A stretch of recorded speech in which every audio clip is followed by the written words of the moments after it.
এই গাছটির নাম হলো সর্পগন্ধা গাছ। আপনারা নিশ্চয়ই সবাই জানেন সর্পগন্ধা থেকে সাপের বিষের ওষুধ তৈরি হয়।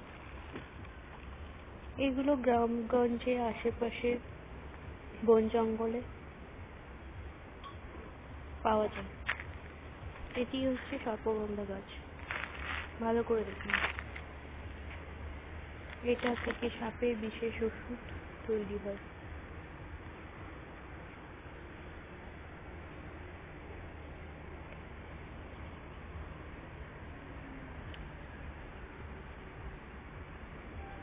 এই গাছের পাতা যদি কেউ বেটে সেই সাপে কামড়ানো জায়গায় লাগায় তাহলে মুহূর্তের মধ্যে বিষ নির্মূল হয়, এইরকম কথা প্রচলিত আছে।